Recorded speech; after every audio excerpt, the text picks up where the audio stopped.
Olá, este é o programa OAB na TV da 12ª subseção que abrange os municípios de Jardinópolis, Ribeirão Preto, Cravinhos, Serrana, São Simão e Santa Rosa de Viterbo. Este programa tem o apoio cultural do Centro Universitário Estácio Uniceb. No programa de hoje nós vamos falar sobre direitos humanos e nós estamos aqui com a Procuradora do Estado, professora doutora da PUC e uma das maiores autoridades em direitos humanos do Brasil, doutora Flávia Piovesan. Professora, muito obrigado pela presença. Muito obrigada, é um prazer poder estar aqui, doutor Eduardo. Eu gostaria de começar perguntando, nós temos aí alguns marcos históricos dos direitos humanos, mas quando nascem os direitos humanos? Veja, os direitos humanos têm a sua própria história. Norberto Bobbio sustenta que eles nascem quando podem, quando devem nascer, e que não nascem todos de uma vez, nem de uma vez por todas. Então, nós poderíamos tomar vários marcos históricos, desde a Magna Carta de 1215 até a Declaração Americana de 1776 ou a Francesa de 1789. Porque os direitos humanos traduzem a luta por direitos e por justiça, ou seja, são processos que abrem e consolidam espaços de luta pela dignidade humana. Agora, eu reputo que há essa história que não é linear, marcada por avanços, por recuos, em prol da afirmação da dignidade humana e da prevenção do sofrimento humano. E eu creio que o movimento de afirmação de direitos humanos, ao menos no campo ocidental, alcança o seu ápice com a Declaração Universal de 1948. A Declaração de Independência dos Estados Unidos, também a Declaração Francesa, né, que são considerados marcos, mas assim, era limitado, né, porque era mais para homens brancos e ricos, é isso? Exato. Então há esta limitação. Também na França, Olympe de Gouges elabora e lança a Declaração dos Direitos Humanos das Mulheres e acaba guilhotinada. Portanto, era um discurso liberal e individualista, basta ver a dicção da Declaração dos Direitos do Homem e do Cidadão, da França de 1789. Também essas declarações refletiam a ótica liberal e individualista. Então, se nós somarmos ambas, a racionalidade e a ideologia é a mesma. A tríade liberdade, propriedade, segurança, somada à resistência à opressão. Eu lembro até que para a Declaração Francesa, a propriedade era um bem sagrado. É por isso que na Declaração de 1948 o termo homem já é trocado por pessoa humana.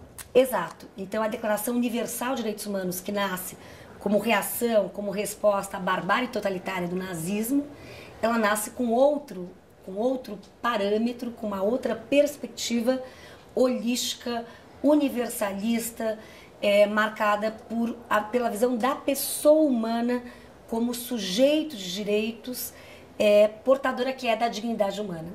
Na hora quando foi preciso uma tentativa de efetividade dessa declaração, houve uma divisão no Pacto de Direitos Políticos e no Pacto de Direitos Econômicos. Eu gostaria que a senhora explicasse esse contexto histórico para a gente. Veja, se nós avaliarmos a Declaração Universal de 48, para que nós possamos entendê-la, 3 perguntas são necessárias.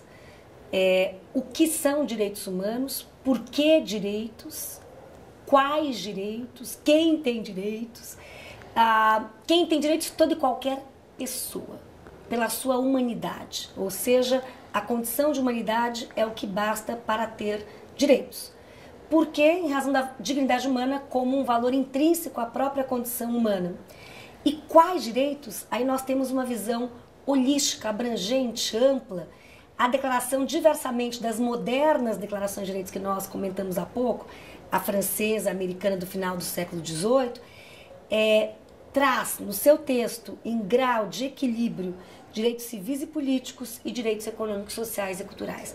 Então, seus 30 artigos buscam aliar 2 tradições, a liberal e a social. Isto é, para a declaração tão grave quanto ter negado a liberdade religiosa ou a liberdade de expressão, é ter negado o acesso à educação, saúde, trabalho. Então, esse foi um avanço notável, extraordinário, ou seja, lançar essa visão holística e parificar em grau de relevância direitos civis e políticos e econômicos, sociais e culturais. E aí vem o desafio, como juridificá-la? E a ONU começa com um projeto só, endossando esta visão integral de direitos. Ao final, o bloco ocidental é o vencedor, porque clama pela bifurcação, por uma divisão, uma fragmentação. Sob a seguinte retórica: direitos civis e políticos teriam aplicação imediata, ao passo que os econômicos, sociais e culturais não teriam aplicação imediata. Dependeria de ações governamentais. Exato. Os orientais reagem dizendo: essa é a realidade de vocês, a nossa é oposta. Os direitos que têm aplicação imediata são os direitos sociais. Que nós temos saúde para todos, educação para todos, trabalho, com aplicação imediata. O que demanda progressividade é o reino das liberdades. Mas veja, aí houve, portanto, uma tensão que no meu entendimento foi muito mais ideológica, política, que acabou se refletindo na adoção da postura ocidentalizada e dois pactos. Sim. Um pacto sobre direitos civis e políticos e outro sobre direitos econômicos, sociais e culturais. E veja que as ambivalências políticas permanecem. Os Estados Unidos, até o momento, são parte do primeiro pacto, mas não do Pacto de Direitos Sociais. A China, ao revés, é parte do Pacto de Direitos Sociais, mas não dos direitos civis e políticos. Apesar de serem dois pactos, há ponto de contato entre eles? Há ponto de contato, por exemplo, a cláusula que proíbe a discriminação, é uma cláusula inicial dos dois pactos. E hoje, cada vez mais, porque veja, o que foi, na minha opinião, muito perverso para o destino jurídico dos direitos sociais? Foi a ideologia que pautava a seguinte equação: direitos sociais demandam custos, portanto têm aplicação não imediata e carecem de justiciabilidade. Ao passo que direitos civis e políticos não demandam qualquer custo, têm aplicação imediata e, portanto, justiciabilidade. Ontem todos nós votamos e a minha pergunta é: qual é o investimento que há no campo de direitos políticos? Quanto se investe no acesso à justiça? Quanto se investe na proteção do direito à propriedade e à segurança? Por vezes são verbas orçamentárias que excedem até o custo da saúde, educação e tudo mais. Portanto, a premissa ela é falaciosa. E hoje há todo um movimento crítico que afirma que os direitos sociais devem ser levados a sério. Eu queria te perguntar, esses dois pactos que nós estamos falando, eles entraram em vigência em 76. E o Brasil só foi ratificá-los em 1991. Há um déficit brasileiro no reconhecimento dos direitos humanos? Eu entendo que sim. No fundo, a Constituição de 88 significa a reinvenção do marco jurídico normativo, afeta direitos no Brasil. Há um direito pré e pós-88.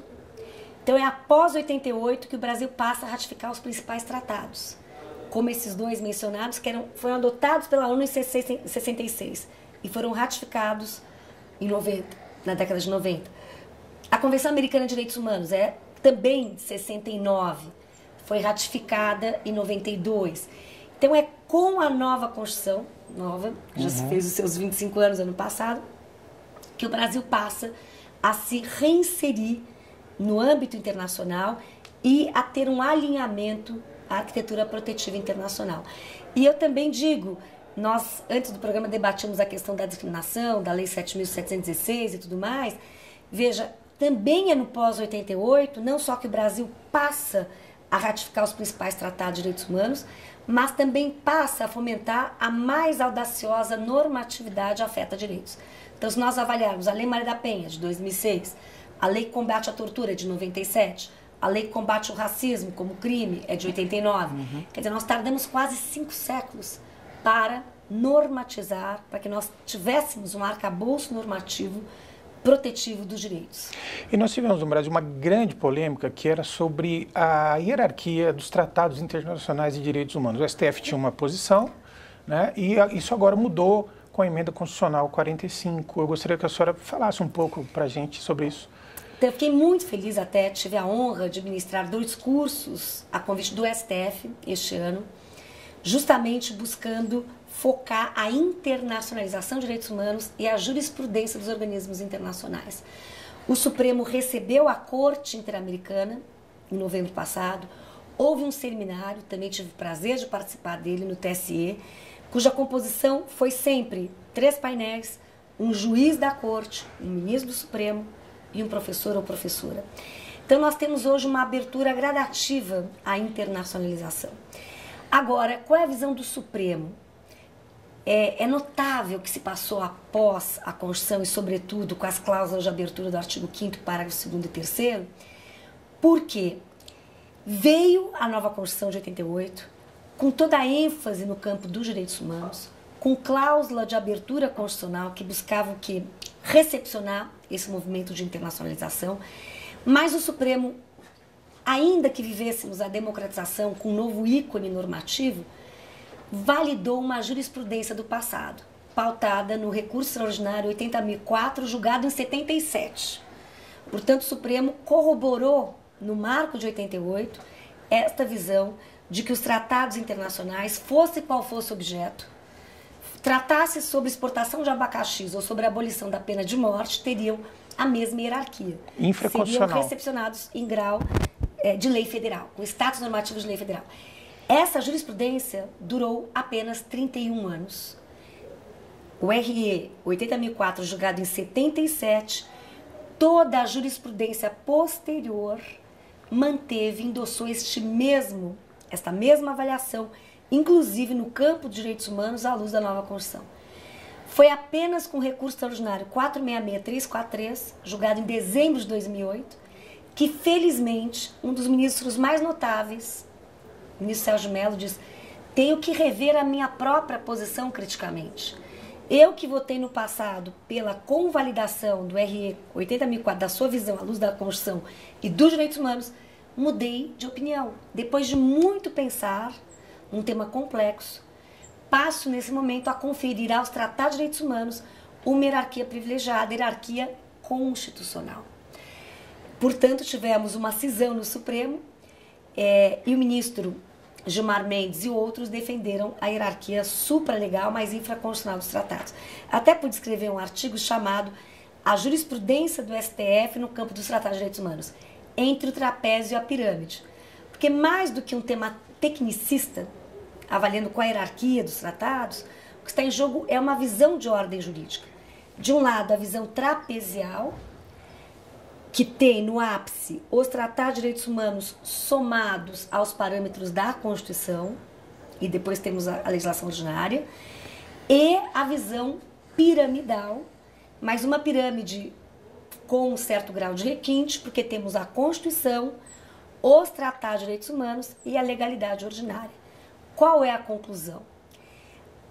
Ainda que nós não endossemos, como eu faço desde a minha tese de doutorado há quase 20 anos, defendi em 96, tenho sustentado com muita veemência a hierarquia constitucional dos tratados de direitos humanos. Mas ainda que nós passemos a adotar outra tese da pirâmide, no mínimo os tratados de direitos humanos têm hierarquia supralegal. Qual é a consequência jurídica? Toda e qualquer legalidade ordinária deve ser lida e interpretada à luz dos parâmetros constitucionais e convencionais. Portanto, os tratados de direitos humanos hoje são um elemento precioso para a devida hermenêutica.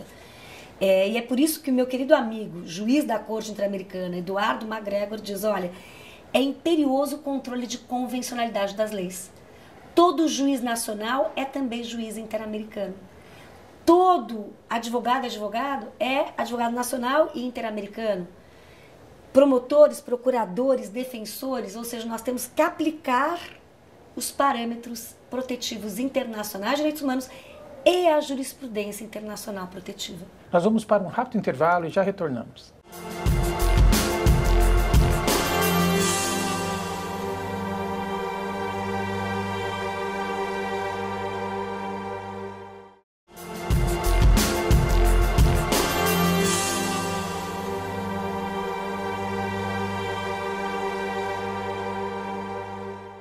Estamos de volta com o programa OAB na TV, que tem o apoio cultural do Centro Universitário Estácio Uniceb, hoje falando sobre direitos humanos com a professora Flávia Piovesan. Professora, o direito internacional ele vive exprimido entre a cultura de cada povo e a tentativa de garantia mínima de direitos fundamentais. A senhora acha que é possível o surgimento de uma jurisprudência internacional referente aos direitos humanos?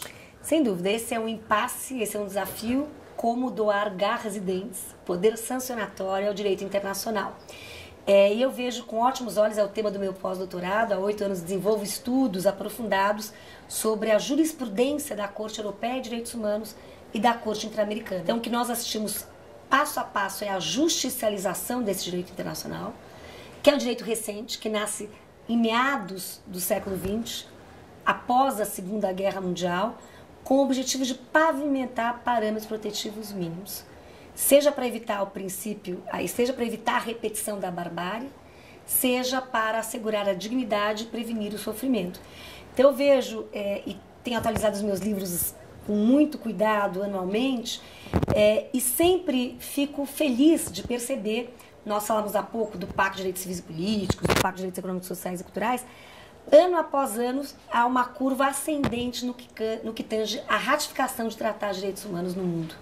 Então hoje nós temos a Convenção sobre os Direitos da Criança, por exemplo, a recordista em adesão, com 193 Estados-partes, sendo que o mundo é habitado por 200 Estados. A Convenção sobre a Eliminação da Discriminação contra a Mulher chega a 187 Estados-partes. Aonde eu quero chegar? A consensos éticos emancipatórios sendo celebrados por Estados. E isso nos dá uma retaguarda, uma zona de conforto, de proteção. Porque, veja, violar direitos humanos hoje, por vezes, cometer um ato de racismo no passado, poderia ser um ato apenas constrangedor, desagradável, desgostoso. Muda-se o tom quando há uma norma que coíbe o racismo. Porque aí deixa de ser um ilícito moral, que causa um desconforto moral, e passa a ter uma outra dimensão. Aí nós temos a violação de direitos. E quando o direito é violado, nós temos a abertura de canais institucionais para que aquela dor... Eu sempre digo, nós que trabalhamos com direitos humanos, trabalhamos com a dor humana. Nós acolhemos a dor humana e buscamos, de alguma maneira, permitir que aquela dor traga respostas, tanto para a vítima efetiva, como para as vítimas potenciais, buscando seja a reforma de legislações, seja a reforma de políticas públicas. E eu sempre comento na minha história profissional, um caso que marcou muito a minha trajetória foi o caso Maria da Penha, porque eu tive o prazer de litigar esse caso, aliava a vítima, Maria da Penha, o Comitê Latino-Americano e do Caribe para a Defesa dos Direitos das Mulheres, o CLADEM, e o Centro pelo Direito e pela Justiça Internacional, CEGIL. E nós aqui, no litisconsórcio ativo, lançamos a demanda no âmbito internacional. E obtivemos a condenação do Brasil por negligência, por tolerância estatal no trato da violência contra a mulher. E na petição nós enfatizamos, a Maria da Penha não é um caso isolado. A cada 100 mulheres assassinadas no Brasil, 70 são no âmbito doméstico. Portanto, responder àquela demanda significa responder ao caso dela, mas também a toda uma violência epidêmica, que desperdiça a vida de tantas mulheres. E ao final tivemos a condenação, o Brasil respeitou a decisão, fez o pagamento da indenização, por unanimidade no parlamento, mas como eu digo também, a vida me ensinou isso, direitos humanos demandam lutas incessantes. É isso que eu ia perguntar para a senhora, porque há uns 2, 3 meses atrás foi feita uma pesquisa que a Lei Maria da Penha deu uma contribuição para a diminuição da violência contra a mulher, mas não foi a esperada ainda, né? O que a senhora atribui a isso? Então veja, o que eu costumo dizer, a luta é incessante, as lutas são incessantes e cada ponto de chegada sempre simboliza um novo ponto de partida. Então nós, o Movimento de Mulheres, mal aplaudíamos, felizes, a adoção da lei por unanimidade no parlamento, e daí foi sancionada, promulgada, publicada, no dia seguinte já havia decisões judiciais invalidando, em nome do princípio da igualdade formal entre homens e mulheres. Até que adveio em fevereiro de 2012 a palavra do Supremo. No marco de uma ação declaratória de constitucionalidade, a número 19, o Supremo, em definitivo, se pronunciou pela constitucionalidade da lei. Então, esse capítulo está superado. Agora, o capítulo mais difícil é esse que nós estamos, é esse que você indaga, que é o quê? O da mudança cultural. Publicar uma lei no DO é um processo desafiador, mas não é tão desafiador quanto a mudança, a transformação de mentalidades, de posturas, de práticas, de visões. Porque, veja, sobretudo no caso da violência contra a mulher, estudos são unânimes. O componente cultural é essencial para a manifestação daquela violência. Relações assimétricas de poder entre homens e mulheres. E o Brasil também tem a suprema vergonha, né, de ter sido condenado por racismo institucional, no caso, o famoso caso Simone Diniz. E essa mesma pesquisa que apontou a violência contra a mulher, apontou que 60% das mulheres que sofrem violência são negras. Gostaria de perguntar sua análise sobre isso. Exato. Veja, eu acho fundamental que nós possamos... Desculpa, professora, claro, a senhora concorda que realmente há um racismo institucional no Brasil? Claro, há um racismo institucional, estrutural. Veja, é fundamental ter a lente de gênero e de raça aliados para entender fenômenos como a violação de direitos, como a feminização e etnização da pobreza, a etnização da violência. Se nós avaliarmos quem é o alvo central da violência policial, em geral é o negro, pobre e jovem. Todos os indicadores apontam a isso. Então, a mulher negra, ela, por exemplo, no campo salarial, ela está na base. Ela ganha menos que o homem negro, que por sua vez ganha menos que a mulher branca, que por sua vez ganha menos que o homem branco. Então, é fundamental ter essa sensibilidade, porque o Brasil foi o último país do mundo ocidental a abolir a escravidão. O IBGE, pela primeira vez ano passado, se não me engano, nos apontava que no Brasil temos 51% de afrodescendentes. Claro que há uma distribuição regional desequilibrada. Se nós formos ao Rio Grande do Sul, nós não veremos esse 51%, porque haverá menos. Também não veremos os 51%, porque haverá muito mais na Bahia. Chega a 80%.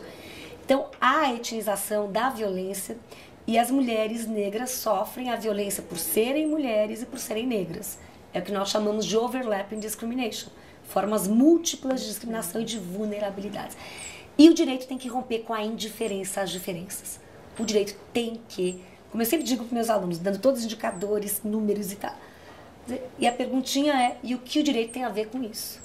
Qual é a possibilidade de incidência da norma jurídica e da juridicização para transformar esse estado de coisa? Porque nós que estamos na área de direitos humanos, defendemos algo muito singelo, que é o direito de toda e qualquer pessoa de exercer as suas potencialidades humanas de forma livre, autônoma e plena, sem discriminação. E nós estamos vivendo um terceiro momento a muito custo, que são as chamadas ações afirmativas. Eu gostaria de saber a posição da senhora sobre isso. Então, veja, no campo jurídico, eu lembro, voltando às convenções internacionais, que o Brasil é parte da Convenção sobre a Eliminação de Todas as Formas de Discriminação Racial. 68, né? Exato, desde 68.